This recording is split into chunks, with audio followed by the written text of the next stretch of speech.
Liberal Democrats have secured a major boost after pulling off victory in the Chesham and Amersham by-election. The party's candidate, Sarah Green, won a majority of 8,000 votes ahead of the Conservatives, Green Party and Labour in fourth place. The Buckinghamshire seat had been held by the Tories since its creation in 1974. Lib Dem leader Sir Ed Davey has told LBC the result shows the blue wall is beginning to crumble. I came here 16 times. I spoke to probably over 1,000 people, and the message they were giving is they felt ignored by the government. They felt taken for granted. Because they were in the so-called safe Conservative area, the Conservative government has been ignoring them. The defeated Tory candidate, Peter Fleet, said he was deeply disappointed and acknowledged the party had to rebuild trust and understanding. The Victims Commissioner in England and Wales has described the long-awaited review of the handling of rape cases as an underwhelming document. It includes a government apology to rape victims for a period of record-low conviction rates in England and Wales. Dame Vera Baird has warned the recommendations, including a focus on suspects' behaviour rather than that of victims, don't go far enough. An LBC investigation has found County Lines gangs are using children as young as 8 to move drugs and weapons. The coronavirus pandemic has seen the gangs operate with greater reliance on social media for recruitment. It's being used to blackmail vulnerable people and the sexual exploitation of young girls. Alan Walsh is a youth worker in Liverpool. That's because families are struggling now. Families are losing jobs and losing homes. The Tartan Army is descending on London for England and Scotland's clash at Euro 2020 this evening. Some 22,000 fans will be able to watch the match at Wembley and many more in pubs across the capital. Both sides are hoping to progress to the knockout stages. These fans were in an optimistic mood as they left Glasgow this morning. 2-1. 2-1. 1-0 Scotland. 6-0 Scotland. I'm hoping for a score draw, but I think England will beat us. But hopefully, fingers crossed, Scotland get a result. In the city a short time ago, the FTSE 100 was trading down 30 points at 71.23. The pound buys $1.39 and €1.16. And the weather, fine and dry across Scotland, Northern Ireland and West Wales. Cloudy and breezy elsewhere, especially in eastern, central and southern England. Some heavy rain at times, a high of 20 Celsius. From Global's newsroom, I'm Thomas Watts. At Tesco.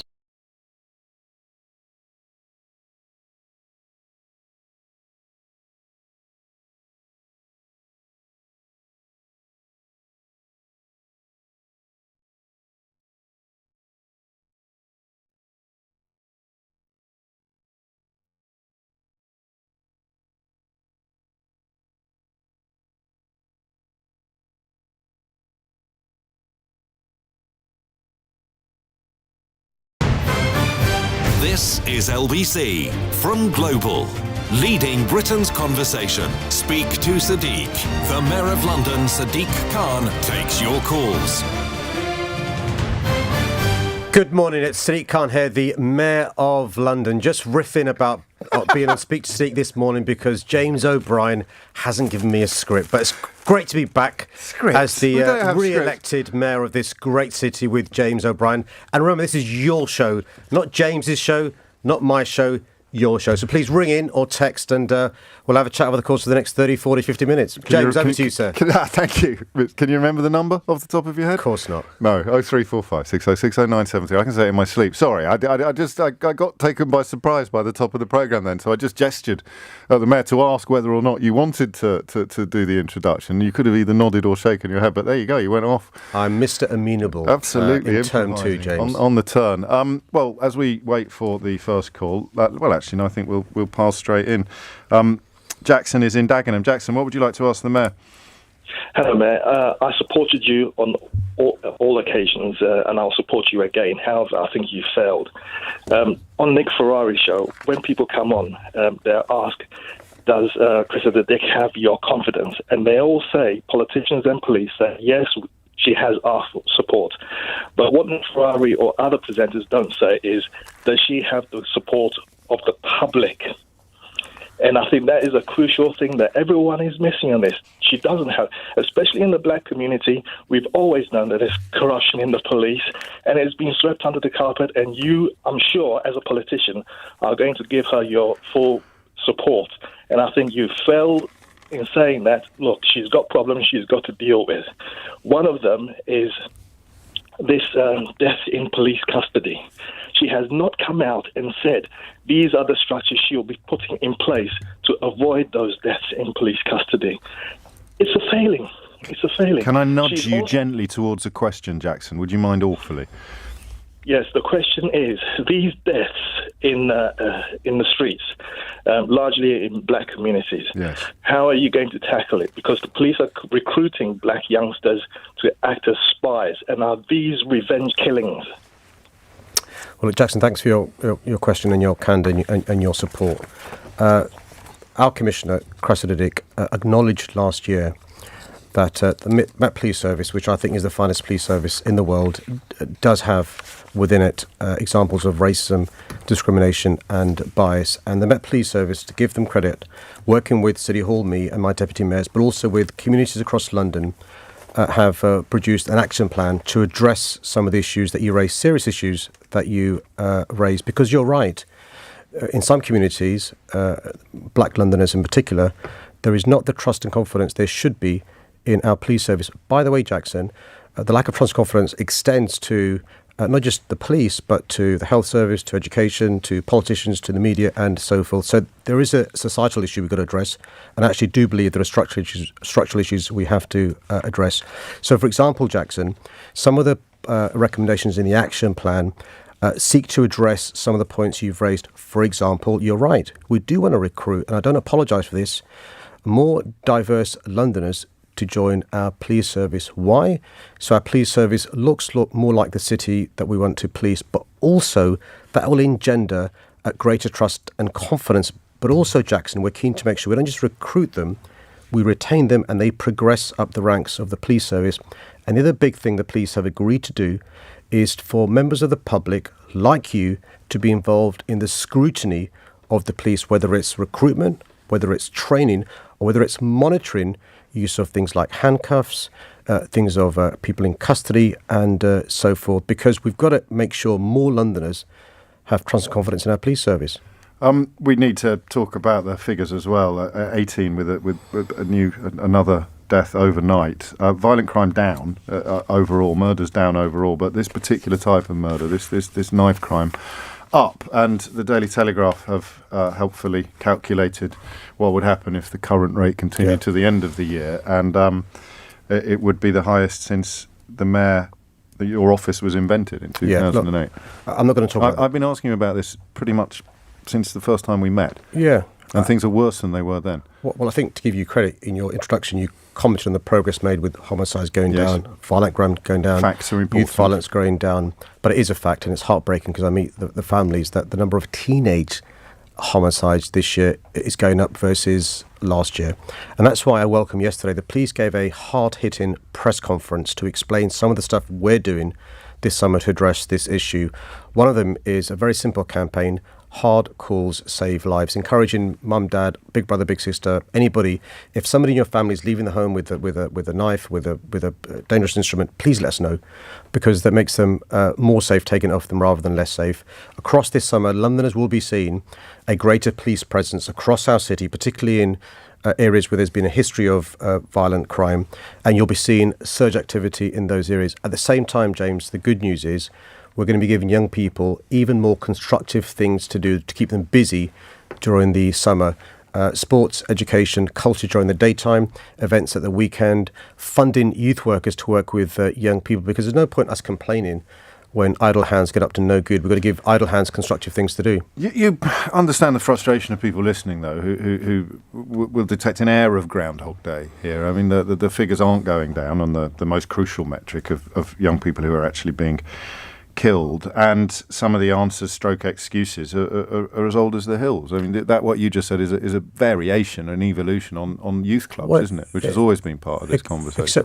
Except to be fair, even you conceded homicides are going down. So clearly it's not things a are question of working. conceding. We're not in competition. Well, I just think it's important the listeners know the facts. So this particular area, progress has been made. Why is it happening, do you think? I'm genuinely interested in whether or not there's a different type of crime occurring. No, it's a very some young important people are question. setting out to actually kill rather than carrying a knife because they might be frightened and they end up using it themselves, which would explain non-death knife crime. Yeah, no, it's very for important. deaths to go up, a certain type of criminal, and that's why people mention gangs, because they're seeking to murder rather than the murder being a consequence of the proliferation of knives. No, we've looked into this, as you'd appreciate, and there are complex reasons, but it's actually quite simple, which is, without excusing criminality, there are a number of explanations for it. There could be deprivation, lack of opportunity, inequalities and so forth. They've been compounded by this pandemic, but also we're seeing actually a 1 inch difference between here and there can be the difference between an injury being life-changing versus one being life-ending. As brilliant as the paramedics are, what we're seeing this year is fewer stabbings, but the consequence is more serious. And that's why it's so important to say anybody leaving their home with a knife is taking a risk with their own safety and others. But you're right, Nick, James McCann, it is younger people who are the larger homicides this year versus last year, and that's why we've got to bear down on this. We may, no doubt other people may ask you about that in the meantime. Before we go to Colette, who's in Enfield, I just want to hear a little bit more about the vaccination hubs that are opening up in stadiums this weekend. Yeah, well, there's fantastic news. From today, anybody above the age of 18 is eligible for a jab. You don't need to know your NHS number. You don't need to know who your GP is. You just need to have an arm, basically, and you can get a jab. And so tomorrow, Chelsea and Charlton football clubs will be opening up their stadiums. Charlton open about 8 a.m. and the first 1,000 get a free ticket to the first game next year. West Ham, you can pre-book tomorrow. This is like it's been popular in America and other countries. These are incentives, carrots rather than sticks. Absolutely right. Spurs open up on Sunday. Arsenal next week. Later on today, I'll be on my social media outlets letting Londoners know exactly where they can go. And my message to Londoners is please, please, please turn up and receive the jab. This is the game changer that allows us to reopen sooner rather than later, and it saves your life as well. Speaking of vaccinations, the 806 hospitalisations, only 84 of those have had both doses. That's the hospitalisations with Delta. Deaths remain very, very low. Do you think that one newspaper this morning reports that the lifting might come a little earlier than the worst case scenario? Do you have any insights into that? The key metrics the government is concerned about, rightly so, is making sure as many of us as possible have both doses to immunise ourselves from either catching the virus or making it less likely and the consequences being less severe. The good news is our hospitals have not as many people with the virus as previously, not as many in intensive care, not as many people, thankfully, are dying. The problem is the variant is spreading because we still haven't got the coverage we would like. The good news in London is 8 million doses administered. 3 million of us have had both doses, 5 million just the one. So as many of us as possible, if you have had your first dose, please make sure you go back for the second dose.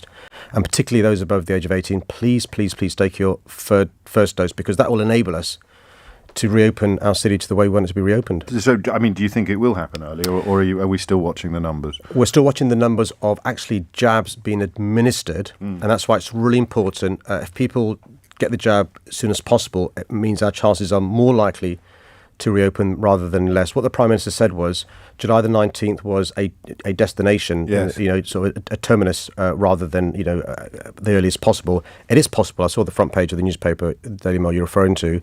They talked about possible July the 5th if progress is made sufficiently in advance over the next 2 weeks, and that's why it's really important. Let's do our bit. Speaking of the Prime Minister, do you share his view that Matt Hancock is completely effing hopeless? Well, look, I mean, I don't want to get into name calling and stuff, and I think being flippant about it. I think there are lots of things Matt Hancock has got wrong. There are some things he's got right. I think it's important for us to look at, the things that he's got wrong to remedy them in real time. The key thing is for the government to get a grip going forward. There'll be a public inquiry in due course. I'm keen to make sure that I continue to have good relations with the Vaccines Minister, Nadeem Zahawi, who's done a great job in giving us the vaccines we need. I'm speaking to him again later on today, and we want to work collegially with the government to, defeat this virus. Actually, we'll go to Colette in Enfield. That's more than enough from me. Hi, Colette. Good morning. Good morning, Mayor Khan. Congratulations on your reappointment. That's very kind, thank you. The only thing I would say to you is you've got to move on the housing, more housing being built. That's what I'd like to see. This may be a groundhog question because it leads on from what Jackson said. As the Met has now been labelled, or it has been institutionally racist, and it now has an additional label of institutionally corrupt. And I note that Cressida Dick, when it comes to institutional racism, she describes it as an unhelpful term. And when it came to the institutional corrupt of this week label, rejected the claim almost immediately because they did not like the definition that was used by that particular panel. So the question for me is, where does the Met go now? Because I can't imagine that there's any other additional label that could cause such reputational damage. Yeah, Claire, thanks for your questions, both on housing and this. On housing, just to reassure you, we are making good progress on housing. Record numbers of council homes began last year. We're on course to break that record this year, and we've got to fix this housing crisis once and for all. In relation to the police... And the Daniel Morgan inquiry. Yeah, look, we employ in London, over the last 5 years, thanks to City Hall investment, now more than 32,000 police officers, men and women who risk their lives and, in my view, are heroic. And we've got thousands of police staff. Yes, there are, some of them who, frankly speaking, probably shouldn't be in the police service, and we're doing our best to get them out of the police service. We have, in terms of corruption, Colette, the biggest anti-corruption command in the country, and it's no consolation to you and me, but they over the last year have kicked out dozens of police officers against whom allegations have been made where the complaint's been upheld. We also have now, we didn't have in 1987, when Daniel Morgan was brutally murdered, a proper anti-corruption strategy, a proper anti-fraud strategy, and a whistleblowing policy. And the police service in 2021 is a million miles from the police service in 1987, but you're spot on. We can't be complacent. So I've asked our team to make sure that what the Home Sec has said to the police, she wants the police to respond to the panel report. We're going to wait and see what the response from that police service is, to make sure they acknowledge the seriousness of the findings. And separately, Colette, Her Majesty's Inspectorate are looking into the recommendations made from the panel to make sure they're confident in relation to the failings recognised have been addressed. And we've got to make sure that what we don't want is members of the public thinking the entire police service is either racist or corrupt, and therefore they don't come forward to cooperate with the police service. That would be really damaging to our ability to fight crime. Do you know why Cressida Dick took so long to hand over vital documents in the Daniel Morgan? Yeah, the concern the police had was a number of the documents that were being asked for could have had concerns about the safety of individuals, issues around identity, issues around security, thousands and thousands and thousands of pages.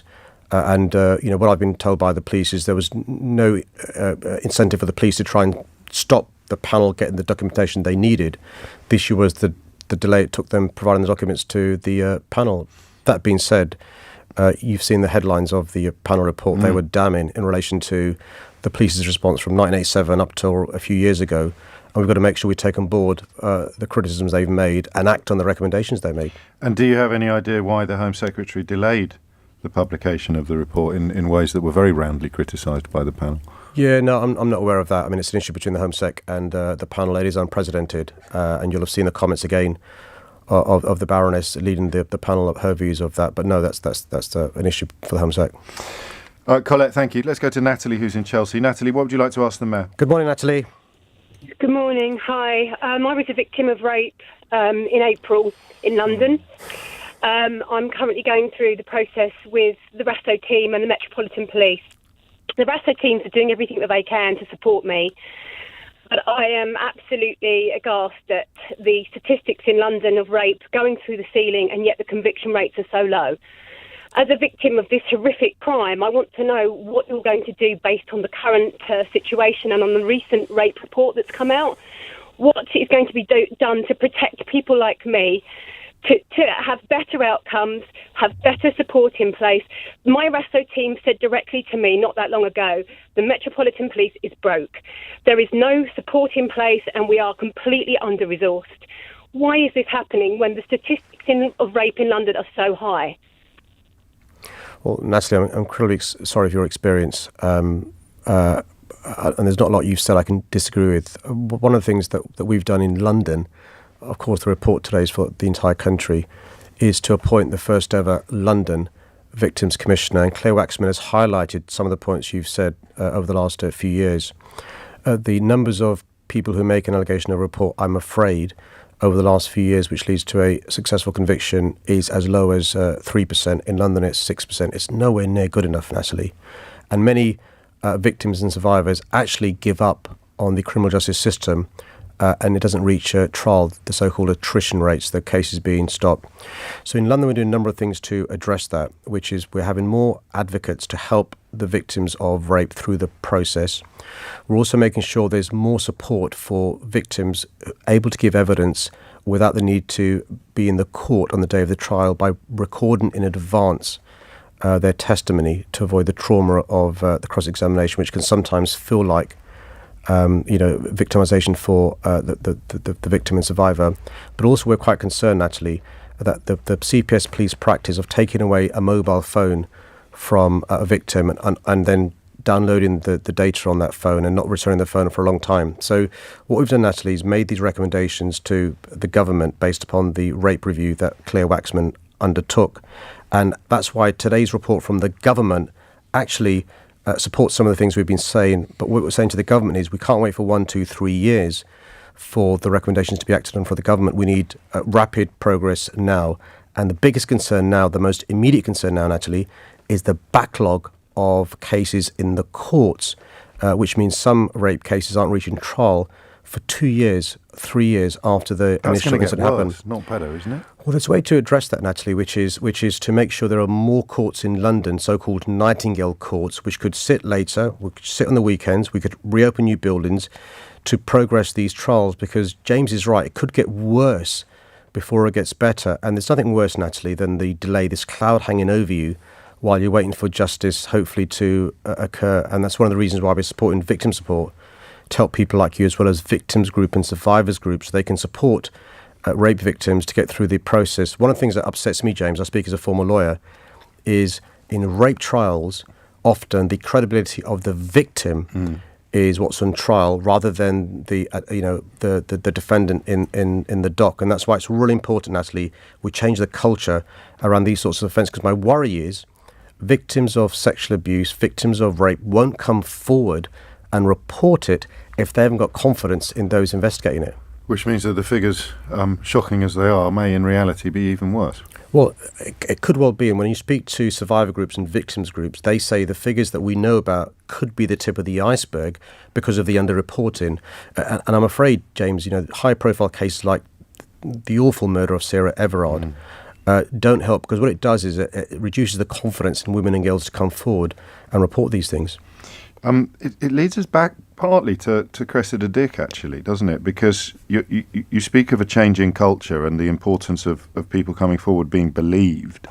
And then with Operation Midland, believing accusations that turned out to be completely untrue, despite an officer calling them credible and true quite early on in the case of the man who was known as Nick and we now know to be Carl Beach. That it's very hard to square that circle. The change of culture, telling people that they will be believed, and then an incredibly high-profile case of a man who was believed but turned out to be lying, is another reason why people wonder how Cressida Dick is still in her job. 6 different Home Secretaries calling for an investigation into that whole Operation Midland, and yet she's still there. Again, both Operation Midland and the awful Daniel Morgan murder as well, both happened some time ago. Cressida Dick became the commissioner 4 years ago, and I think it is really important to get the timeline in place. That being said, if she was here, she'd be saying that the buck stops with her, she's the commissioner, but it's important to be accurate in relation to the timeline of both Midland and the Daniel Morgan murder, but also when the worst corruption occurred, according to the panel. The key thing we've got to do is make sure that when somebody comes forward and reports an allegation, whether it's a sexual abuse or rape, that they're listened to sensitively, the evidence is taken down and recorded properly, the police work closely with the forensics and with the CPS in a sensitive way, and the case progresses through the criminal justice system swifter than it currently is. And also the big innovation, Natalie, is we're making sure you're very complimentary about the team helping you, but there are advisors to assist you through this process, because often you're by yourself, and we don't want any victim suffering in silence. Of course, James, not every single person who reports an allegation and every single person who's charged will lead to a successful prosecution. That's the whole point of there being an adversarial criminal justice system where you can test the evidence in a court, and the CPS, before they charge, have their own tests before they charge. Two basic things. One is, is there a likelihood of a prosecution based on the evidence they've seen? And secondly, if it's in the public interest to do so. So there are checks and balances built in, notwithstanding the awful, unfolding of Operation Midland. Natalie, would you like to come back to the mayor? You don't have to, but I don't want to say goodbye without checking. I would, and it's just a horrific situation to be in. I have to say, their processes are in place, but I wasn't able to access them because of the sheer volume of victims. So I had to pay for my own toxicology report, which cost me over £4,000. I've had to pay for my own counsellor because there's a 6-month waiting list. I'm currently experiencing extreme PTSD, and I'm having to pay out for all the support service because the system literally cannot cope. And, to be told directly by the police, who are doing their absolute best, that actually this is almost like a popularity contest. Let's see how you come out when we look at, your phone. I gave my phone over for 5 days. I have no problem with that. I have nothing to hide. All I want is for this person to be convicted. But, I just feel like I'm at a complete loss.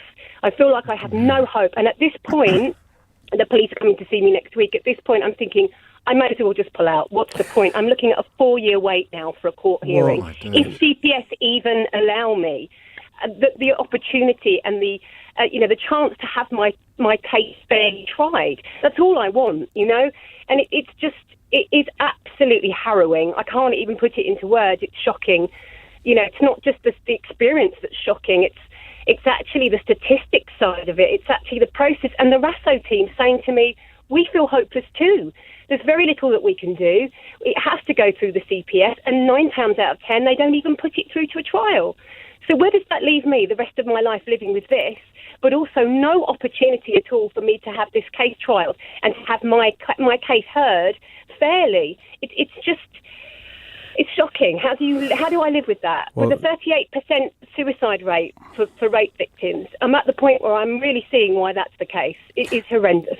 Well, Natalie, with your permission, could I ask you to give James's team your details, or I'll give James's team the details of my victims commissioner, because the victims commissioner will assist you and navigate you through this, because the systemic improvements in a number of years' time won't help you, but if you give James's team your details, I promise you we'll be very discreet and give it to my victims commissioner, Claire Waxman, who'll be in touch to help you navigate your way through this awful scenario you're in. Thank you, Mayor Khan. I really appreciate that. Thank you. Thank you, Natalie. 27 minutes after 10, you're listening to Speak to Sadiq on LBC with the Mayor of London, newly installed. I should add my congratulations to earlier callers. It was closer than you were expecting, though. Not at all. Yeah, it was. Well, I don't know. Biggest win of a sitting mayor ever, James. Not that I'm one to brag. The second biggest vote ever secured by a candidate, only been beaten by Mr. Khan in 2016. I'm not complaining, James, but we can have a talk about numbers if you want. All right. Well, let's talk about Amersham and Chesham and the numbers there then. Worst result ever for the Labour Party in a by-election, I think. Well, congratulations to the Lib Dem candidate elected as the new mayor of that seat. I think it shows the difference tactical voting can make, and I'm hoping in the by-election in a couple of weeks' time in Batley and Spen, people vote tactically, because there's only 2 candidates that can win that seat in Yorkshire. It's either the Labour candidate or the Tory candidate. Tactical voting explains some of that result. It doesn't explain the catastrophic result for Keir Starmer's Labour Party. I mean, come on. I mean, lots of people in that seat were voting against. It's a fourth. They came fourth. They're going to lose their deposit. I can fully appreciate not winning, but this is unbelievably bad. But if you're unhappy at the government, unhappy with their planning proposals, unhappy with what they're doing according to local constituents with HS2 and so forth, the only candidate that's viable that can beat the Tories are the Lib Dems. And so it's not surprising that many thousands who voted Labour in a general election decided in this by-election to vote Lib Dem. That's what by-elections often lead to, people voting tactically. I'm going to push you one more time on, because, yes, that explains not winning. It possibly explains coming third. It doesn't explain doing this badly. When you factor in Hartlepool and then you add this, it's almost like you're not at the party at all. Well, look, let's wait and see what happens in Batley and Spen in a couple of weeks' time. I mean, It could be said, James, with respect, that the Labour candidate won in London really well, so they're not doing that badly, and in Manchester, and in Liverpool, and in West Yorkshire, and in Wales.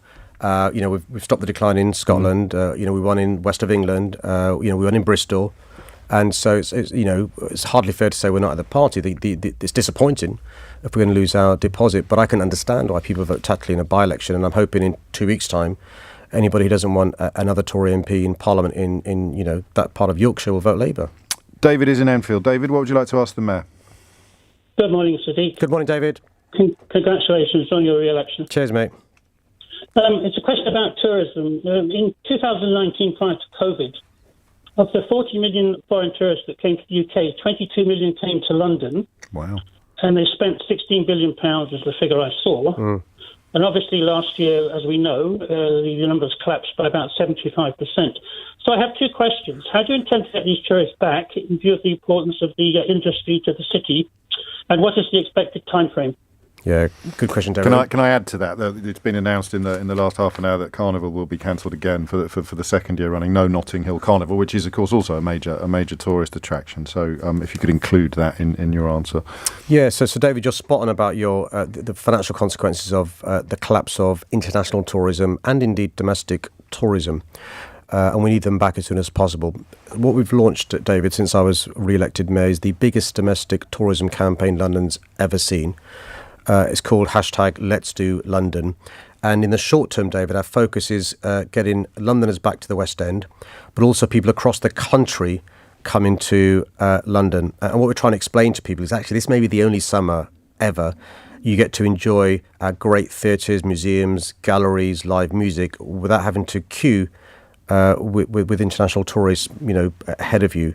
And so we're keen to get at least some business for our hospitality industry in London. And David, not only the money you talked about, but 1 out of 5 jobs in London is in retail, hospitality or culture. So it's really important we support the tourism economy going forward. And we've brought together, David, all the key players across London working with us in relation to a roadmap to get tourism back in London. We're working closely with the government about international tourism.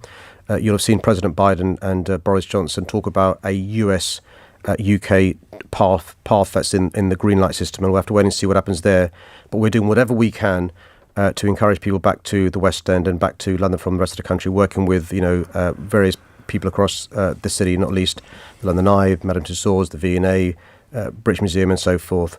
In relation to the Carnival, David, you'll have heard what James is talking about. This morning, the fantastic team behind the Carnival, Notting Hill Carnival, have announced that, unfortunately, because of the extension of the restrictions, they won't be able to this year hold a carnival, a second year in a row, where there'll be a virtual carnival than a real one. The reason why carnival is important, not just celebrating our diversity, but it brings together more than 1 million people across our city, and it does bring people to West London and elsewhere as well. So it's disappointing, but we understand because of the pandemic why that decision's been taken. But just to reassure you, David, we're working incredibly hard to get tourism back to London as soon as possible.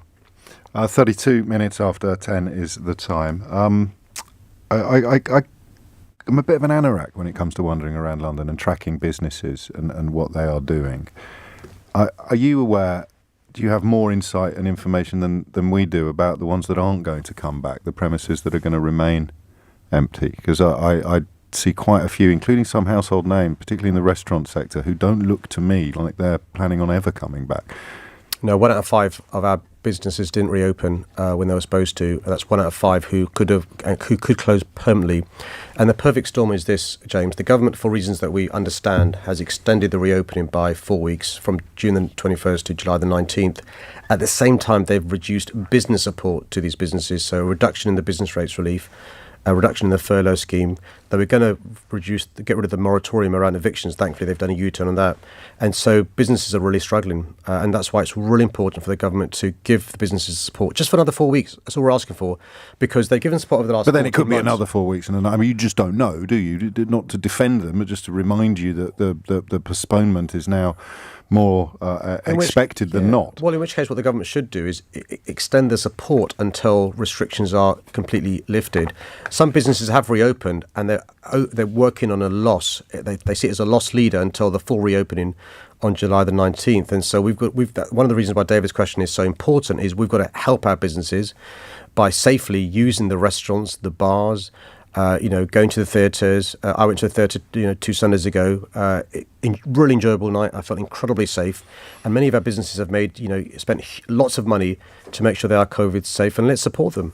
Have you seen this story about UEFA threatening to move the big games, the finals and the semis from Wembley, if they're not allowed to bring in thousands of staff unquarantined? Well, what it is the Euros is the biggest event UEFA organise every 4 years, and it's really big. If you remember, the Champions League final was going to take place at Wembley, and then it was moved to Porto, ostensibly because they as part of the deal, they wanted to invite 2,000 of their top officials, colleagues from FAs across Europe to the final.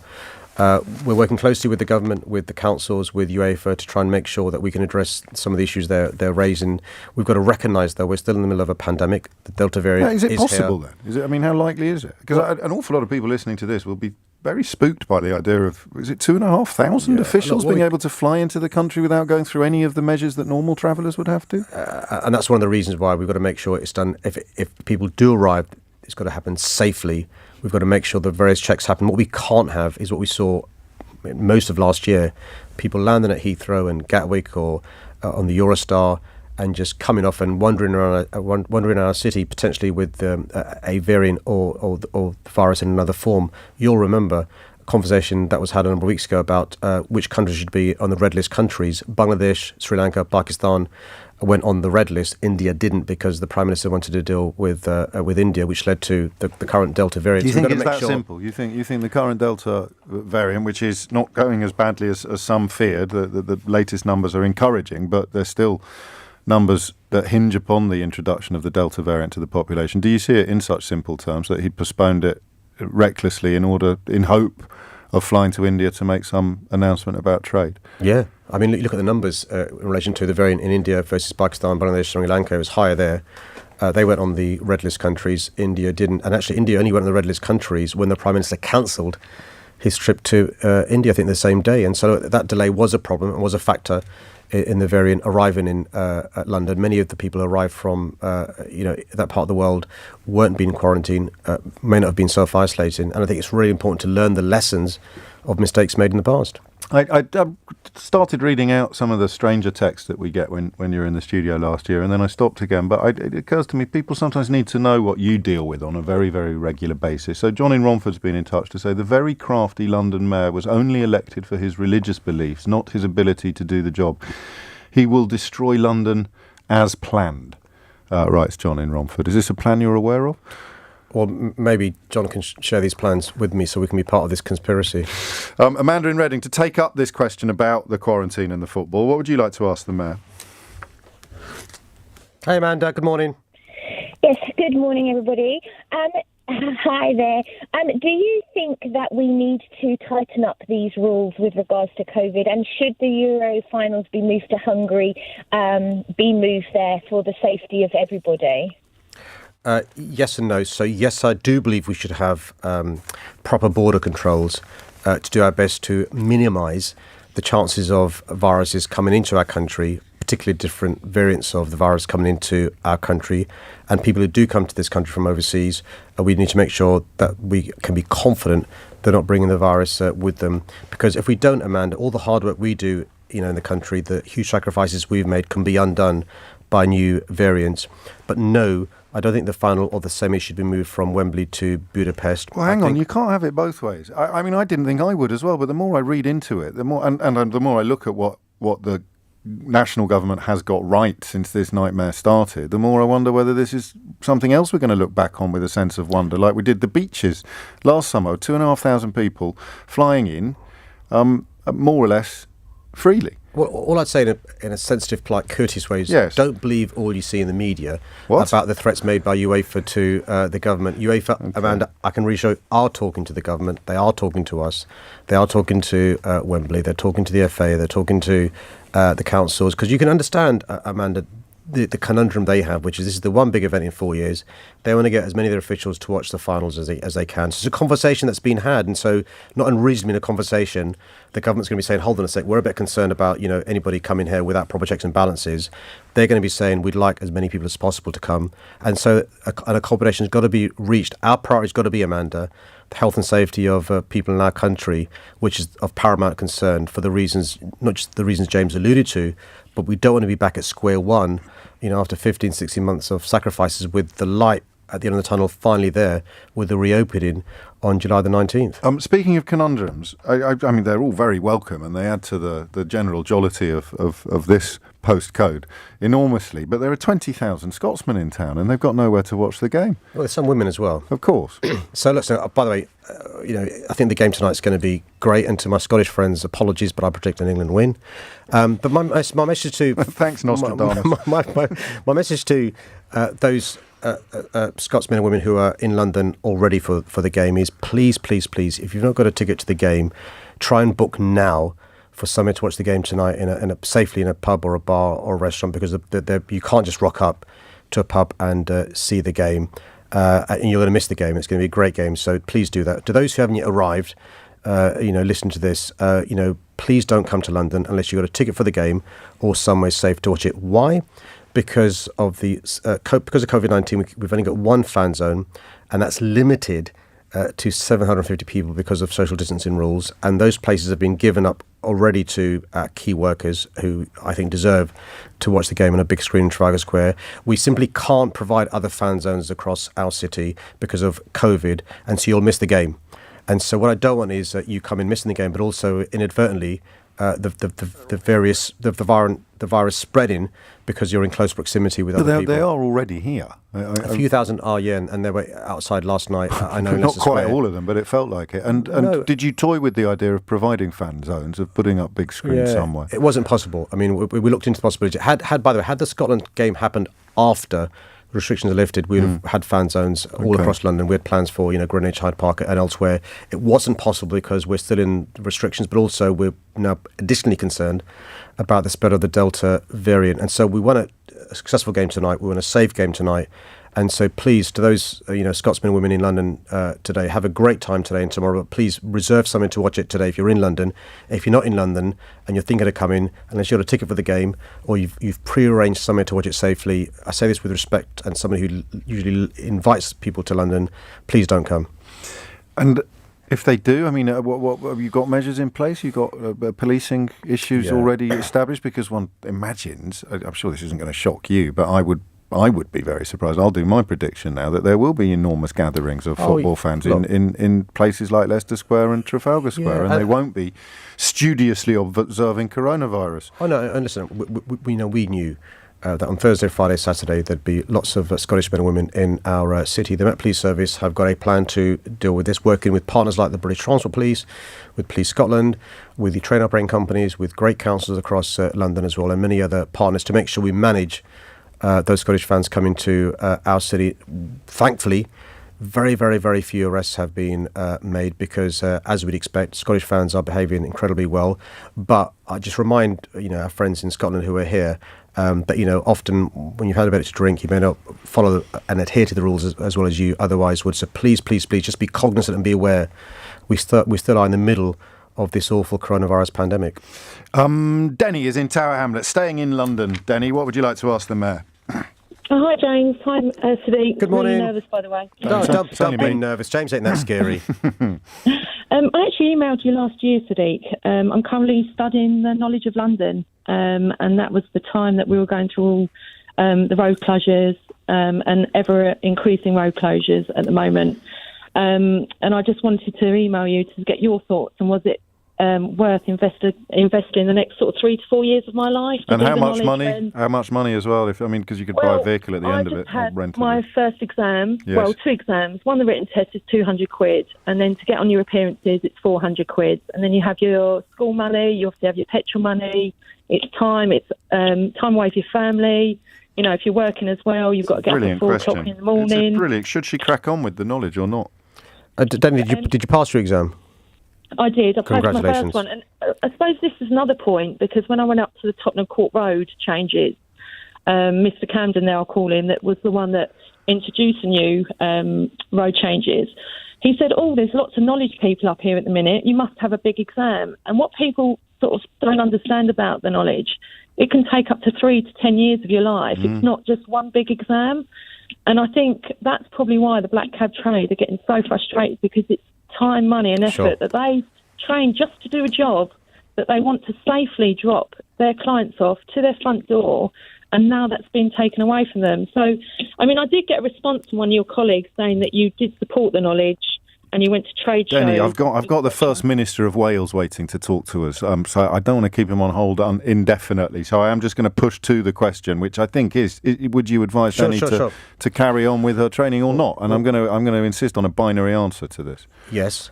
And I just say, Danny, there are other issues why the black cab trade is doing less well than it has in the past. It's not just about road closures. I mean, you've now got competition from tens of thousands of private hire vehicles who have a sat nav and buy a vehicle much cheaper, and many people are making the choice to use those rather than black cabs. But I think the black cabs are fantastic if you're because the knowledge the drivers have, vehicles that are accessible to those who are disabled. Many more black cabs are now zero emission vehicles and so forth. So yes, but go into it with open eyes, Denny, because you will have met colleagues who are really struggling because not just because of the pandemic, but because of the competition from private hire vehicles. You'll be aware, Denny, that I've said to PHVs they've got to pay the C charge now for the first time. You're also aware that we originally refused Uber the license when it was they went to court and got the license back again. So we're doing what we can, Denny, to help the black cab trade, but I'm not going to pretend and sugarcoat that it's not challenging for your industry. We have run out of time. I need to tell everybody that we're doing our State of London meeting, I suppose we'd have to call it, next Thursday at 7 p.m. If you search for State of London LBC, you'll find a pathway to registering your questions, because it will not be a phone-in. All the questions need to be registered on the london.gov website. I know the Mayor's office, Sadiq Khan, will tweet out the link after today's show, so will I. And if you want more information on those London stadium vaccinations, then also check the Mayor of London's Twitter after the show. Sadiq Khan, many thanks. I'll see you next week then. Take care, mate. See you then. Fantastic. It's 10:46. LBC.